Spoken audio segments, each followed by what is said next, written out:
For part two, we're going to be looking at some of the properties of matter. So we learned a little bit about matter in the first session.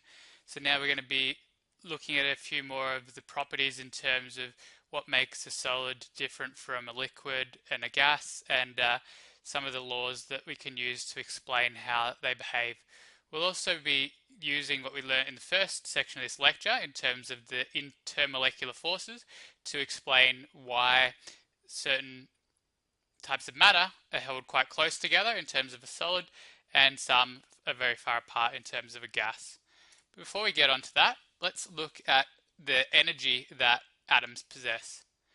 So you can think of energy as basically the ability of matter to do work. So that's for the or to cause some sort of change.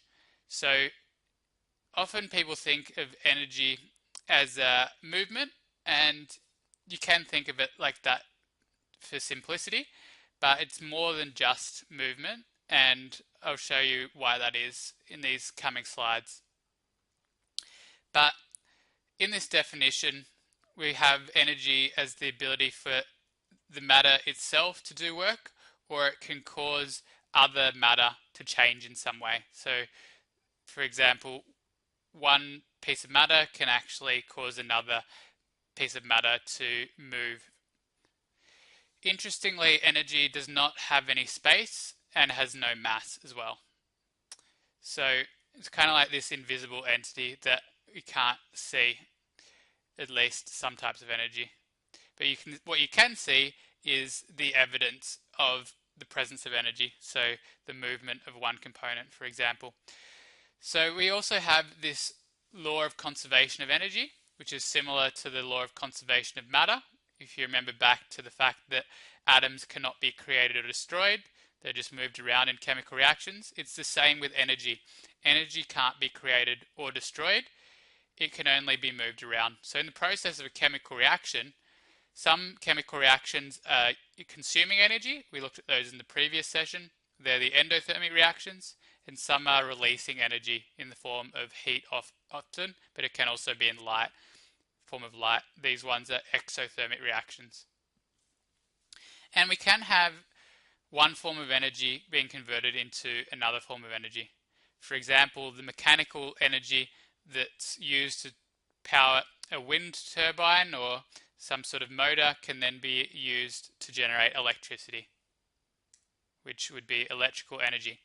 So the two types of energy that we're going to be focusing on are kinetic energy, which is essentially the energy of motion. So whenever anything is moving, we can say that it has kinetic energy. So you can see this right here with the swings, where each swing is moving and therefore it has kinetic energy. The other type of energy we're going to be looking at is potential energy. And we can consider potential energy as a stored energy that matter possesses. And that is because the matter has capacity to attract or repel other matter. So this comes down to things like positive and negative charge. So if one piece of matter is positively charged and another piece of matter is negatively charged, then essentially they're going to attract each other. And the potential energy comes from the ability or the knowledge that that matter will attract something if it comes close enough to it. So all atoms contain both kinetic energy, which is the energy of motion,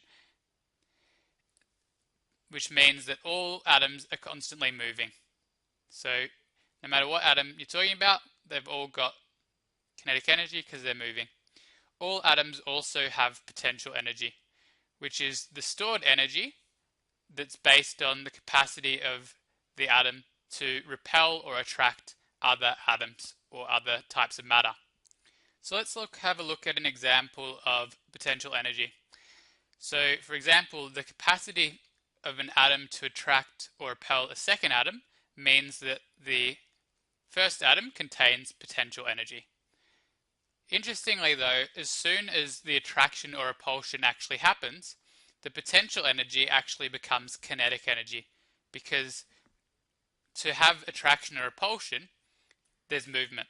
And remember, kinetic energy is the energy of movement.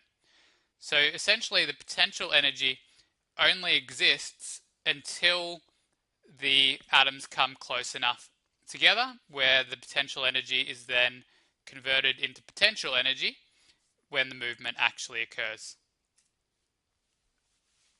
Okay, so let's have a look at these two scenarios and try and work out which one corresponds to kinetic energy and which one corresponds to potential energy. So on the left-hand side here, a molecule moves through space and eventually collides with another molecule by chance. And the second scenario, a molecule that contains a partially positive hydrogen has the capacity to attract an electronegative atom which has a non-bonded pair of electrons in its valence shell. So on the right-hand side here, we're actually describing what is required for a hydrogen bond to occur, which remember was one of our intermolecular forces that we saw in the first part of the session. So which of these two do you think describes the kinetic energy, which is the energy of movement? Well, on the left-hand side, we've got a description where the molecule is moving through space and will eventually collide. So the moving really gives it away that that description is one of the molecule's kinetic energy. So that must mean that the description here on the right hand side is the potential energy. So remember, potential energy is the stored energy that a molecule or atom contains based on its ability to attract or repel. So for example, the molecule that contains the partially positive hydrogen has the ability to attract another molecule with the electronegative atom with a non-bonded electron pair. And that attraction would be via a hydrogen bond. So as soon as those two molecules come close enough together, the attraction where they're actually pulled together is actually kinetic energy, because that's the energy of movement. But the potential energy is basically the capacity for the attraction to happen. So we can see that potential energy is converted into kinetic energy as soon as the attraction or repulsion actually occurs. Okay? So that you can think of potential energy as the precursor or stored kinetic energy. So the potential energy is converted to kinetic energy as soon as movement occurs. And that is what actually happens once the matter is attracted or repelled by another matter. So let's have a look at an example of this.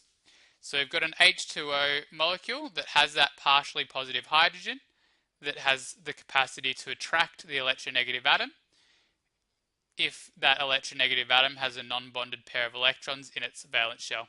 So that's the description of the potential energy of a water molecule. Now we've got another molecule, which is an ammonia, NH3. So the ammonia has that electronegative atom, nitrogen, that has the non-bonded pair of electrons. So the nitrogen moves close to the H2O by chance. So these components are moving around because they've got kinetic energy, and eventually they come close enough together. So the NH3 in this case has both potential energy and kinetic energy, but we're focusing on the potential energy, which is essentially the ability to attract the partially positive hydrogen from the water molecule. So once these two come close enough together, then we get the electrostatic attraction between the two molecules, which allows the hydrogen bond to form. So you're getting the attraction between the negativity of the non-bonded electrons on the NH3 and the positive nature of the partially positive hydrogen on the water molecule. And that attraction to allow those two components to come together is where the potential energy will be converted into kinetic energy to bring those close together. So we can see that in the description in the blue here. When the molecules move closer together due to the electrostatic attraction between the positives and negative components, the molecule's potential energy is converted into kinetic energy. And that is basically the attraction that pulls them together. So the water molecule and the ammonia molecule in this case always had the potential energy in terms of the potential to be attracted to each other, but we only get the attraction occurring when they come close enough to each other by chance, because remember, the molecules are moving around randomly because they have kinetic energy. That means they don't stop moving.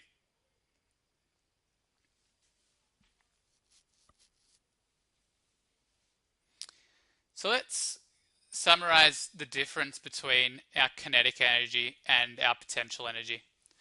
So what's a good definition for our kinetic energy? So you can really just think of kinetic energy as the energy of movement. So anything that's moving has kinetic energy. For example, when you walk, you have kinetic energy. When an atom is moving around randomly, or a molecule, it has kinetic energy as well. What about potential energy?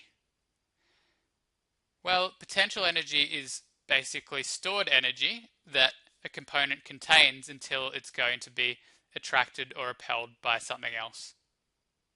So for example, if you've got a magnet and then you bring it close enough to another magnet, they can then attract or repel each other based on the way you've arranged the positive and negative poles of the magnet. So if you just have one magnet by itself, it has potential energy because it has the potential to attract another magnet if another magnet comes close enough. And it's the exact same thing with our atoms and molecules. They have the capacity to attract and repel each other because of these positive and negative parts of their structure. So once the positive and negative parts of the structure come close enough together, the potential energy within those atoms and molecules allows them to be attracted or repelled.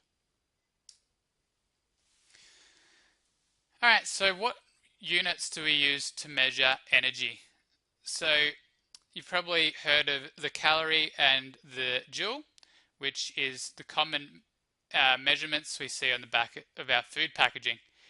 So basically, a calorie is the amount of energy needed to raise the temperature of a gram of water by 1 degree. So this is just the way the unit was created, and everything is relative to this measurement.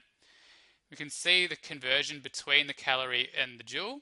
So a joule is roughly 4.2 times number of calories. So often we also represent joules as kilojoules and kilocalories as well.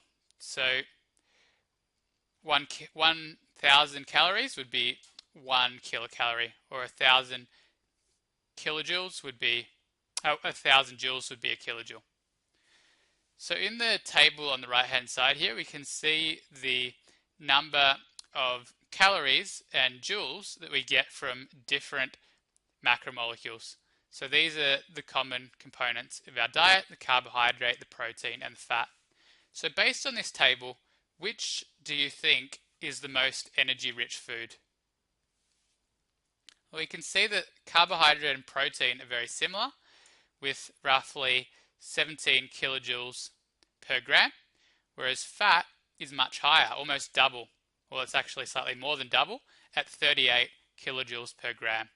So essentially this means if we ate 1 gram of fat compared to 1 gram of protein or carbohydrate, we would be getting a lot more energy capacity and energy generating capacity into the body.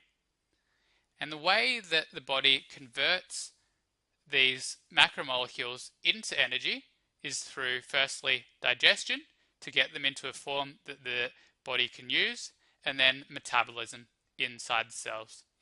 So the body cells contain the capacity to perform these different metabolic reactions to metabolize carbohydrate, protein, and also fat. So we'll focus more on the way that these macromolecules are turned into energy in the last section of this course, which is metabolism. But takeaway message here, essentially, fat is much more energy rich than either carbohydrate or protein. Alright, so let's now focus on some of the energetic differences between the states of matter. So we know the states are our solids, liquids, and gas. We looked at in the first session how water could exist in any one of these three states. So in the solid form, we have it as ice. Liquid form, we've got liquid water. and then in the gas phase we've got steam or water vapor. So in our representation of the solid here, you can see each particle or atom within the solid is represented by a sphere. So you can see they're all packed quite tightly together. So that's the characteristic of the solid, where the atoms and molecules are packed very close together. And that means that they have a large amount of the intermolecular interactions forming between the different components. Because they're packed so tightly together, this allows the intermolecular interactions to form, such as hydrogen bonds, to actually ensure that they stay close together. So you can think of the intermolecular connections as a little hook that connects two components together. So you can imagine within this large group of atoms or molecules, there's going to be lots of these little hooks that are holding the whole thing together. So essentially, the more of these intermolecular interactions we have, the tighter the packing is within the matter. So we can say that solids have very high potential energy, which corresponds to a large amount of intermolecular forces. So the amount of intermolecular forces is directly proportional, so correlates to the potential energy. So the higher the potential energy, the more intermolecular forces there are. So because the atoms within the solid are going to be so tightly packed, this means they have very low kinetic energy, essentially meaning they're not going to move around that much. So for example, if you have a solid piece of metal, the atoms within that metal aren't going to be moving around very much at all. Hence, they have a low kinetic energy. So if you have a low kinetic energy, that again means you have a large amount of these intermolecular forces that are holding the whole thing together. So the more intermolecular forces you have, the lower the movement, so lower the kinetic energy, but the higher the potential energy. So let's have a look at the next example, which is the liquid. So here we have the atoms and molecules still packed quite closely together, but they can now move about a little bit more freely than they could in the solid.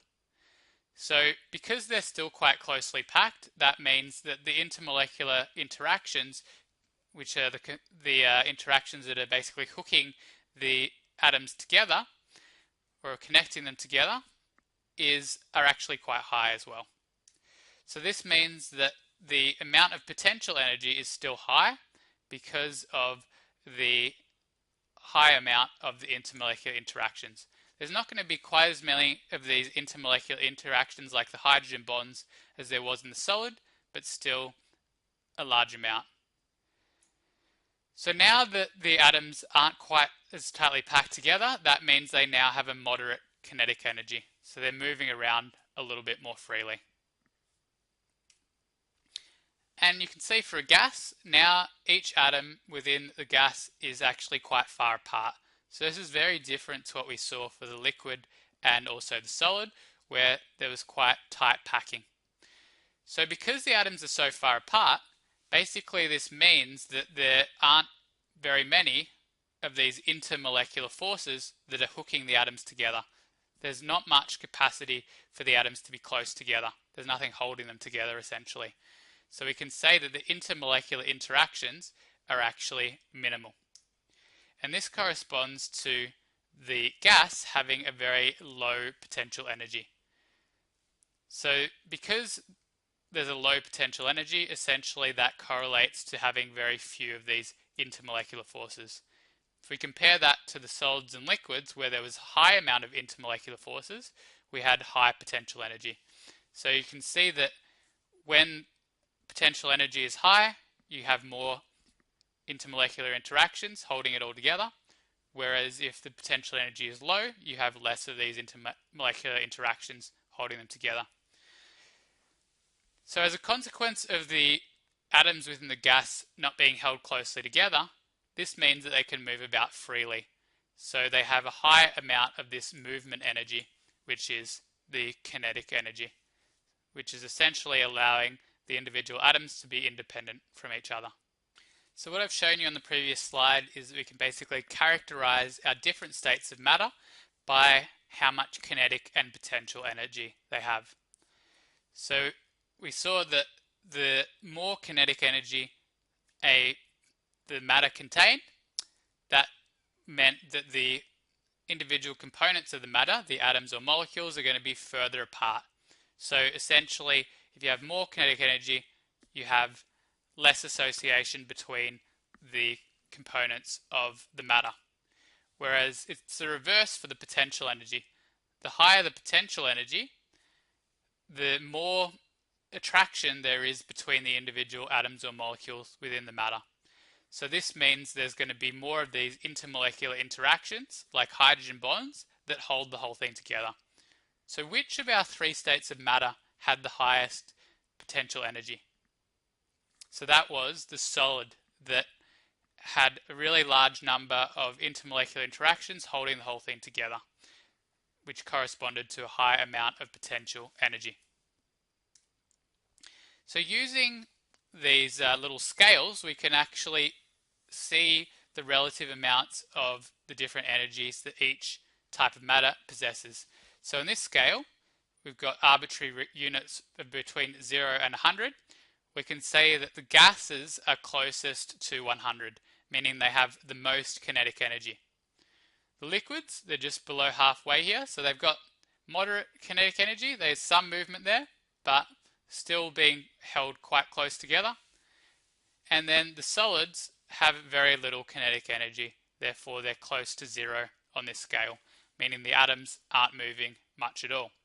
What about for potential energy? So now we can see that the scale has more or less reversed. Now we've got the solids and liquids closer to 100, because this time it's representing the potential energy. So solids have very high potential energy, corresponding to a tight packing of atoms within the matter.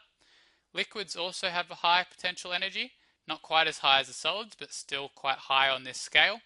And then the gases almost have no potential energy due to the fact that the intermolecular interactions are really largely absent because the atoms within the gas are largely independent of each other. So based on these two relative scales here, what do you think the relationship between kinetic energy and potential energy is? Well, essentially, the higher you have for one type of energy, the lower you have for the other. So you can see for the gas, they're very high for kinetic energy, movement energy, but that means they're very low for the potential energy because the atoms in that sample aren't very close together. So essentially, it's the reverse. If you have very high of one, you have very low of the other. The other good example of this is the solids. They have very high potential energy with that tight packing, but that tight packing means that the atoms aren't moving around much, which corresponds to low kinetic energy of movement.